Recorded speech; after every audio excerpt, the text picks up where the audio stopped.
Boa tarde a todos, bem-vindos a mais um episódio da PIA Solicitadores. Estamos no episódio 31, vamos continuar aqui no segmento das conversas sem código e porque achamos importante que todas as pessoas estejam o mínimo informadas sobre as eleições dia 10 de março e sobre aqui algo da política, e como é algo que fazemos internamente, temos muito estas conversas e gostamos muito de conversar sobre o futuro do país, achámos por bem criar este segmento. E hoje vamos falar sobre a habitação, sobre o que é que os partidos dizem sobre a habitação. O Rafael vai fazer aqui um jogo que já fizemos no episódio anterior, que é do promulgar ou vetar sobre uma das propostas de cada partido. E como já fazemos isto internamente, achámos engraçado trazer cá para fora a nossa opinião sobre estas medidas, sem aqui qualquer cor política ou querer ter um partido sobre estas medidas, explicar aqui o que é que achamos. O Rafael trabalha muito na área do imobiliário e a habitação é a praia dele, e queríamos ouvir aqui a voz dele. Eu já ouvi sobre alguma destas medidas, mas queria que vocês também tivessem o prazer de ouvir aqui algumas palavras do Rafael. E ele hoje veio de fato, veio bonito, só para falar connosco. Por isso vamos lá. Abrimos a PIA Solicitadores 100% online. 100% online. Se nós estamos a fazer algo no mundo da solicitadoria, então o mundo da solicitadoria tem que ficar melhor. Ponto final. Bem-vindos ao podcast PIA.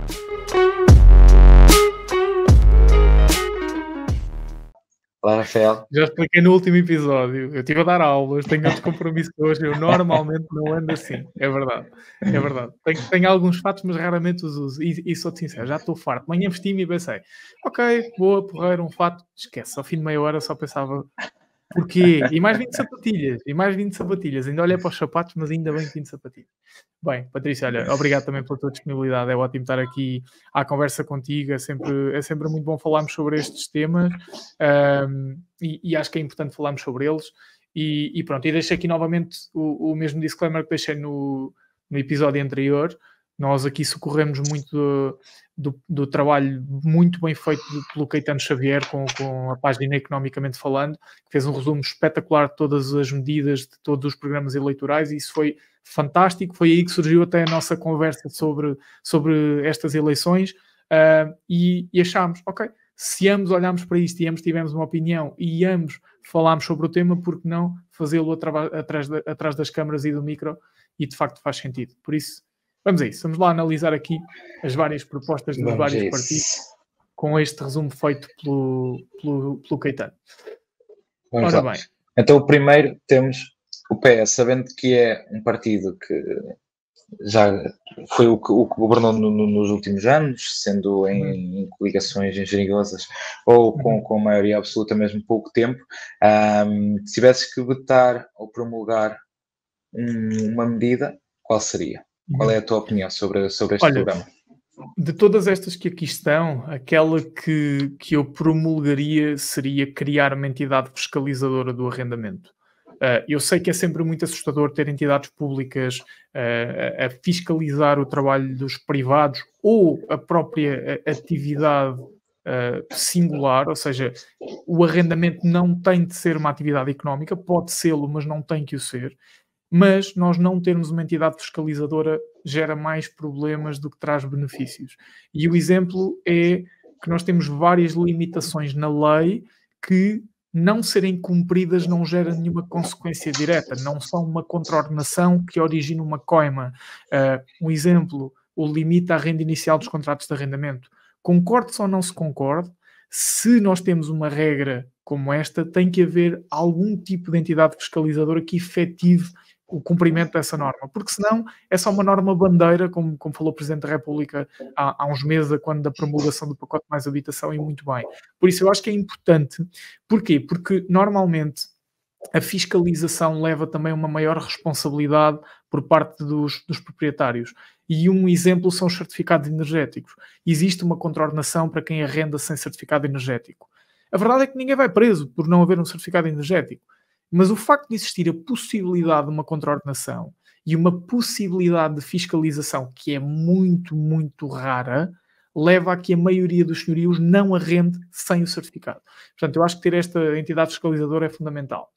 O que é que eu vetava? Agravar as mais-valias dos imóveis adquiridos e vendidos sem que tenham sido recuperados ou habitados. Primeiro, a figura das mais-valias está farta de levar cacetadas, com o pacote mais habitação foi uma vergonha, e eu acho que aumentar as mais-valias não é uma solução. Ainda por cima é um imposto que já é englobado, não é um imposto que esteja sujeito a uma tributação autónoma, já é sujeito a englobamento obrigatório, e eu acho que isto não é solução. Para além disso, são... uma grande maioria dos imóveis são recuperados e reabilitados sem que isso passe pelas finanças ou pela conservatória. Ou seja, se tu fazes uma remodelação dos interiores do imóvel, substituíste o chão, melhoraste a acústica do imóvel, colocaste um teto falso, tudo mais, o imóvel está muito melhor esteticamente e em termos de conforto, mas isso não se reflete em nenhuma alteração na matriz, ou seja, nas finanças, nem na conservatória. Isto implicava que as finanças nunca saberiam se tinha havido aqui algum tipo de recuperação ou habitação. Aqui, qual é que é a ideia da habitação? Se compras um imóvel que está desocupado, só se o venderes arrendado é que não tens o agravamento de mais-valias. Acho que não faz sentido. Acho que é mais burocracia fiscal. Acho que vai criar mais um patamar de tributação, mais insegurança no mercado, e não acho que seja a solução, para além de que, se há imóveis a serem colocados no mercado que estavam off-market, né, são precisamente imóveis que foram comprados em mau estado e recuperados, mas que ainda assim não passaram pelo sistema fiscal. Por isso acho que isto não é uma medida muito feliz, muito sinceramente. Acho que não é. Ok, boa. E aqui da AD, da Aliança Democrática?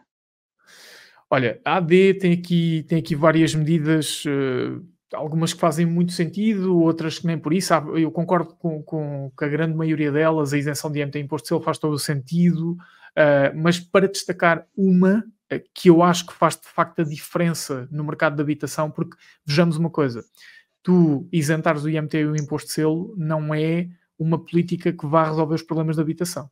Simplesmente alivia um pouco a dor de quem tenta comprar o seu primeiro imóvel, e aqui o problema é outro, que é os escalões de IMT não refletem a realidade do valor de mercado dos imóveis. Ou seja, nós hoje pagamos muito mais IMT do que pagávamos há 10 anos atrás em situações semelhantes, por pessoas semelhantes, com imóveis que são exatamente do mesmo estilo. Então, acho que a questão não é o isentar, a questão é uma revisão séria dos escalões de IMT que não foi vista durante 10 anos, entre 2011 e 2021. O que é que eu destacava aqui? O programa de parcerias público-privadas para construção e reabilitação em larga escala. Acho que isto sim pode resultar, porque a função do Estado nem sempre é fazer, é garantir que é feito. E eu acho que aqui, esta é a minha visão, obviamente, e eu acho que aqui é uma forma de conseguires efetivamente resolver um grave problema na habitação, porque tens só duas hipóteses. Ou aumentas a oferta ou diminuis a procura. As pessoas têm que viver em algum lado. Portanto, se não consegues diminuir a procura, vais ter que aumentar a oferta. Não tem nada que saber. E nós temos demasiado parque habitacional degradado. E acho que aqui uma solução de reabilitação em larga escala é fundamental. A construção também, mas eu destacava ainda mais a reabilitação. O que é que eu vetava aqui? Eu vetava o regime excepcional e temporário de eliminação ou redução dos custos tributários em obras de construção ou reabilitação em imóveis destinados a HPP. Porquê? Pela expressão excepcional e temporário. Ou seja, eu não estou a ir ao mérito desta medida, eu acho que faz sentido. Acho que é uma medida que, olhando isoladamente, faz todo o sentido. Vais, no fundo, incentivar a construção ou à reabilitação que se destinem à habitação permanente. Só que a expressão regime excepcional e temporário deixa-me muito desconfortável, porque acredito que a maioria dos problemas do país vem precisamente de regimes excepcionais e temporários que ou são revogados pelo partido que chega ao poder na legislatura seguinte, ou não permitem aos players de mercado adaptar-se àquela realidade, ou são um incentivo de tal forma temporário que não justifica aos players de mercado aderir a ele. Portanto, não é por ser este regime em específico, é por ser um regime excepcional e temporário que me leva a desacreditá-lo, e por isso era o que eu vetava, era este regime. Mas, genericamente, concordo com quase todas as medidas. Boa. Ok. Temos agora aqui o Chega, na mesma medida. Só um de cada. Para te complicar aqui a vida. Este programa do Chega é daqueles que eu tenho dificuldade em criticar, ao contrário de muitos outros planos do programa eleitoral do Chega. Eu tenho aqui alguma dificuldade em criticar, porque muitas coisas fazem sentido, muitas vão ao encontro daquilo que faz a Aliança Democrática, até vão aqui a algumas coisas do PS e até de partidos mais à esquerda. No geral, todas estas medidas, na minha opinião, fazem algum sentido. O que é que eu promulgava? Revogar imediatamente o adicional ao IMI. Acho que o adicional ao IMI é um imposto mais ideológico do que outra coisa. Compreendo porque é que ele existe, compreendo porque é que ele foi criado, mas acho que não faz sentido. Acho que atacar a propriedade privada na medida da dimensão não faz sentido. Lá está, é uma questão meramente ideológica. É óbvio que quem concordar com aquilo que está na base do imposto não o vai revogar, isto é mesmo só uma opinião. Depois, o vetar, eu vetava, abolir a obrigação de pagar IMI quando se trata de habitação própria e permanente. Porquê? O IMT é um imposto que para mim não faz sentido pagar. Tu compras um imóvel, já estás a gerar atividade no Estado, pagaste a alguém que te vendeu a casa. Portanto, o IMT é uma coisa. O IMI, para mim, faz sentido que tu tenhas que pagar por ele. Ou seja, tu tens uma propriedade, faz sentido que tu pagues um imposto por seres dono dessa propriedade. Estás a ocupar uma parte do país, estás a ocupar uma parte do solo, estás... Eu sei que há uma série de outras taxas e taxinhas e que a discussão também pode ser ideológica.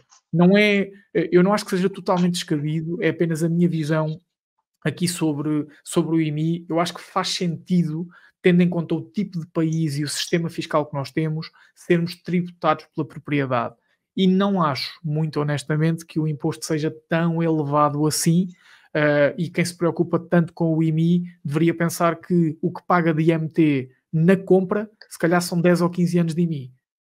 E se calhar esse é que era o imposto que deve ser revisto. E pronto, estes são os dois que eu promulgaria e vetaria. Okay. Vamos aqui então, Iniciativa Liberal. Ok, a IEL tem aqui medidas interessantes. A primeira é sim muito radical, acabar com o pacote mais habitação. A frase é mesmo para impactar, e esta era a medida que eu vetava. Porquê? Não é que eu concordo com o pacote mais habitação, concordo com algumas medidas do pacote mais habitação, mas volto mais ou menos à mesma lógica do regime excepcional da AD. É que acabar com uma medida legislativa que demorou meses a ser trabalhada e que foi publicada no dia 6 de outubro de 2023 é mais uma vez insegurança para quem está no mercado, seja de um lado ou seja do outro. Essa é a única razão, ou seja, eu percebo porque é que querem acabar, percebo porque é que isto está no programa, faz sentido estar no programa, era algo que eu não faria abstratamente, acabar simplesmente com o pacote mais habitação, porque acho que é importante saber que normas é que vamos atacar e mais, que normas é que podemos atacar sem criar demasiadas ondas nos players do mercado e nas famílias, que eu acho que isso é sempre o mais importante. Depois, o que é que eu promulgava? E acho que é um absurdo ainda não ter sido avançado. Reduzir o IVA da nova construção de 23% para 6% para aumentar a oferta. Isto faz todo o sentido. Num setor como o imobiliário, impostos como o IVA têm muito impacto. Muito impacto mesmo. 17% é muito dinheiro. E nós podemos permitir... isto é simples. Quando aumentas o IVA, as empresas não estão a ter um custo. O consumidor é que está. Só têm custo as empresas que não sabem gerir. Isto é simples. Aumentas o imposto, o consumidor é que paga. Tal como eu quero acreditar, diminuis o imposto, o consumidor é que paga. Podemos ir aqui pelos dois caminhos, que é diminuis o imposto, a empresa ganha mais e o consumidor paga igual. Claro que há essa possibilidade. Mas Eu quero acreditar que é muito mais provável. E depois há aqui uma outra questão, que é a mensagem que tu passas ao mercado. É que a motivação para quem trabalha com o IVA a 6% é diferente de quem trabalha com o IVA a 23%, ainda que isso não tenha que representar um custo real para a empresa. Por isso, esta era a medida que eu promulgaria. Sim, e o IVA a 6% normalmente é para bens essenciais, sendo que eu acho que novas construções em Portugal são completamente essenciais. E em relação ao pacote mais habitação que estavas a falar, a IEL propõe revogar o pacote todo, sendo que penso que é a AD que propõe acabar com as medidas erradas do pacote mais habitação. Bem visto, bem visto. Esse é um lado muito mais sério da coisa. Sério, vá. Não estou a dizer que a proposta da IEL não é séria, por amor de Deus, não é nada disso. Mas é mais sensato. Maduro. Ou seja, é mais maduro, porque nós não podemos dizer que todas as medidas do pacote mais habitação são erradas. Isso é mentira. Há muitas medidas do pacote mais habitação que fazem sentido, mesmo para quem tem uma ideologia diferente de quem esteve na origem daquele pacote. Portanto, acho que há coisas que nós temos que tentar atacar da forma certa, mas lá está, eu percebo a motivação da IEL, é compreensível, e foi um choque muito grande para o mercado e não ajudou em nada. Aliás, é importante recordar que o facto de termos andado meses a falar num limite às novas rendas levou precisamente a um aumento de 30% nas novas rendas em Lisboa e no Porto. Porquê? Porque o mercado reage àquilo que é a provocação do mercado ou a limitação do mercado. E aqui o mercado foi limitado. Ora, se foi limitado, o que é que um senhorio pensa? Vem aí uma lei que vai limitar a minha renda? Espera aí que eu já te digo. É simples. É simples. E isso levou a um aumento de 30% em Lisboa e no Porto. Ok. Bloco de esquerda. O que é que eu votava e o que é que eu promulgava? Estou aqui a olhar para as minhas notas. Uma coisa muito séria, nós temos notas e tudo. Eu promulgava a reintrodução do prazo mínimo de 5 anos dos contratos de arrendamento. Eu não concordo necessariamente com esta medida. Para nós é terrível, porque fazemos menos contratos. para a maioria dos nossos clientes também não seria assim tão interessante. Mas se queremos estabilidade na habitação, isto é importante. Primeiro, quando tu fazes um contrato de arrendamento por algum tempo, estás a estabilizar os preços. E isso o PS conseguiu muito bem com os incentivos fiscais, os benefícios fiscais aos contratos de longa duração. Foi muito bem conseguido. Porque tu tendo um contrato de 5 anos, sabes que pelo menos durante 5 anos, se aquela renda começou em 1.000 euros, aquilo vai evoluir conforme a inflação ou conforme o que está no contrato. Portanto, daí a 5 anos aquela renda está nos 1.200, 1.250, não está nos 3.000 ou 4.000. Portanto, eu percebo a lógica aqui, dá alguma estabilidade no preço do arrendamento. E também dá alguma estabilidade, muita estabilidade, nas dinâmicas do mercado. Nós temos neste momento senhorios a dizer que há 3 anos arrendaram e fizeram um negócio ruinoso porque entretanto o mercado evoluiu de tal forma que todos os anos querem fazer um contrato. Eu compreendo. Eu, se fosse senhorio, não sou, mas se fosse, pensava exatamente o mesmo. Que é, vou tentar acompanhar o mercado, mas isto depois é um caminho sem fim. Por isso, promulgava esta medida do Bloco de Esquerda conjugada com um bom incentivo fiscal. Ou seja, tudo o que fossem contratos com duração superior a estes 5 anos tinham que ter uma redução ainda maior. Por exemplo, um contrato de 10 anos nem sequer pagava impostos. Algo deste género. Acho que é uma medida interessante. Esta dos 5 anos, apesar de não concordar assim tanto com ela, dentro deste leque é o que faz mais sentido. Vetar. Vou vetar o controlar as rendas através de tetos máximos. Acho que não faz sentido. Acho que não é a forma correta de trabalhar as coisas. O preço das coisas tem de ser sempre um resultado da oferta e da procura e temos que tentar, se enquanto Estado queremos de alguma forma equilibrar os preços, temos que trabalhar na oferta ou trabalhar na procura e não trabalhar no resultado dessa lei da oferta e da procura, porque estás a deturpar as coisas, não é? Tens um equilíbrio de forças que, por muito que esteja desequilibrado, só te compete uma coisa, que é equilibrar. Tu não vais mudar o fiel da balança para conseguir ter um resultado diferente. E eu acho que não resulta, e o pacote mais habitação demonstra claramente que não resulta, para além de toda a motivação e provocação a tentar fazer coisas por fora e duvidosas, que nós já sabemos o que é que acontece quando se colocam limitações demasiado extremas. Exato, é quase colocar sempre aqui a mão para gerir a habitação e todas as propostas que tu vês aqui, desde baixar os juros na Caixa Geral de Depósitos, a proibir a venda de casas a não residentes, és tu que estás a pautar o ritmo da habitação e deve ser o mercado a fazer.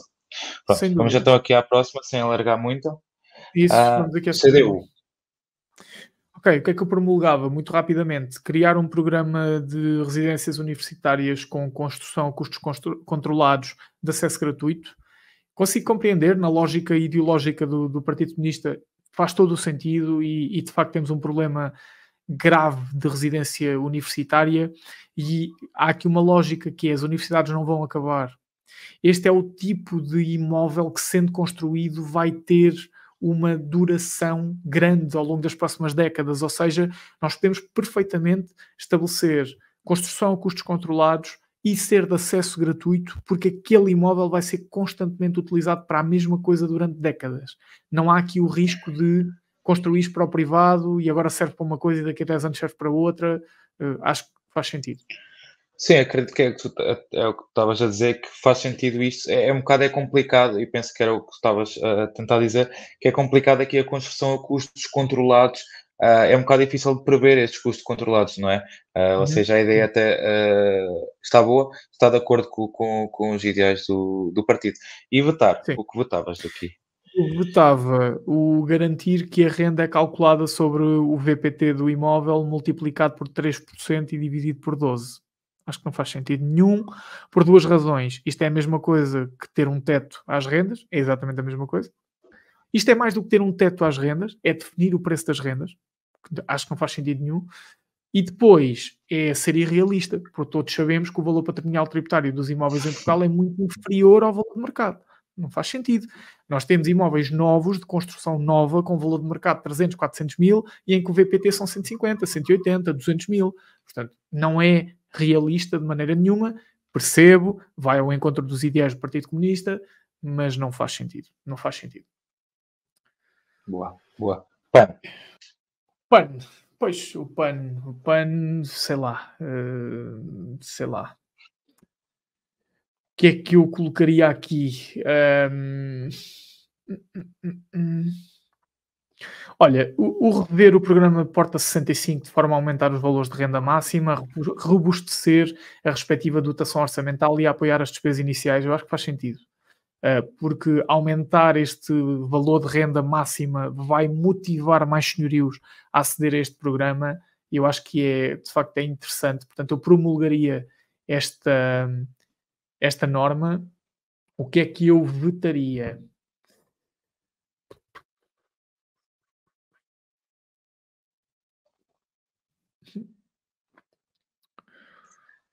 Assegurar a criação de gabinetes de apoio à habitação em todos os municípios.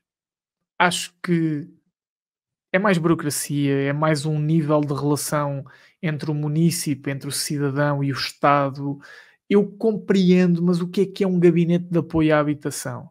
É alguém que vai lá, é tipo uma imobiliária do município? É o quê? Eu compreendo a ideia, mas acho que é mais uma daquelas medidas de vamos criar uma equipa para isto e para aquilo, e depois cada equipa no meio, 5 assessores. Não estou a falar de gorduras do Estado, não é isso, mas acho que dificulta mais as coisas do que simplifica. De resto, muito honestamente, todas estas normas para mim fazem sentido, nada mais teria a apontar, mas esta aqui faz-me assim um bocadinho como chão. Compreendo a ideia, mas acho que é assim um bocadinho enquadrado. Ok, boa. O livre, para acabar. Promulgaria o inventariar e reabilitar o parque imobiliário público direcionando para a habitação. Acho que faz todo o sentido. O inventariar é algo que já está previsto na lei, já deveria estar a ser executado, mas se a ideia aqui é executar, sim, nós temos que saber o que é que o Estado tem e temos que o reabilitar para a habitação. Acho que faz sentido. É pegar precisamente em imóveis que se calhar vão resolver o problema da habitação a milhares de pessoas. Não resolves o problema da habitação só com o parque habitacional do Estado, porque são, salvo erro, 2% do parque habitacional total. Mas esses 2% podem fazer a diferença. E se calhar se esses 2% estiverem a ser utilizados neste momento com eficácia a 15% ou 20%, é muito. então significa que aqueles 80% dos 2% podem fazer toda a diferença. Por isso, esta era a medida que eu promulgaria. O que é que eu vetaria? Estabelecer limites máximos no valor da renda durante pelo menos 5 anos nos imóveis de proprietários que recebem financiamento do Estado. Mais uma vez, colocar limites máximos de renda não me parece que faça sentido. Aqui conseguiu muito melhor o Partido Socialista com o pacote mais habitação, criando incentivos fiscais para quem não passar um determinado valor. Acho muito melhor conseguido. Foi um dos méritos do PS, mas aqui esta era a medida do livro que eu votaria. Boa. Olha, Rafael, muito obrigado. É sempre um prazer falar contigo. Obrigado. Agradecer mais uma vez ao Caetano Xavier por nos dar este magnífico apoio e fazer esta divulgação incrível. E tantos outros que o fizeram durante estas campanhas. Acho que é algo a saudar e cada vez estamos a ver com maior quantidade em Portugal. E agradecer-te a ti, agradecer a todas as pessoas que nos ouviram. Foram 2 episódios muito bons. E temos que gravar mais episódios para as pessoas verem mais vezes de fato. Eu já não venho mais de fato. Não, o próximo episódio deste Conversas Sem Código há de ser uma coisa assim mais leve, sem ser tão formal a analisar medidas e assim. Esta foi a nossa medida eleitoral, digamos assim, para produzir também algum conteúdo sobre este tema, porque a verdade é que nós somos solicitadores, mas um dos valores da nossa sociedade, a PIA, é que nunca nos iríamos desligar da comunidade e temos que entregar valor à comunidade. Eu acho que para quem trabalha com leis todos os dias, como nós, tem que ter uma opinião sobre as leis, e nós já sabemos, política e legislação são coisas que estão conectadas, e pronto, esse foi o objetivo destes 2 episódios, os primeiros episódios deste segmento Conversas Sem Código, e pronto, há de vir mais. É muito agradável este tipo de conversas de almoço. É sim, senhora. Muito bem. Rafael, muito obrigado. Olha, E obrigado a todos que que vamos ouvir. Tchau, tchau. Até a próxima.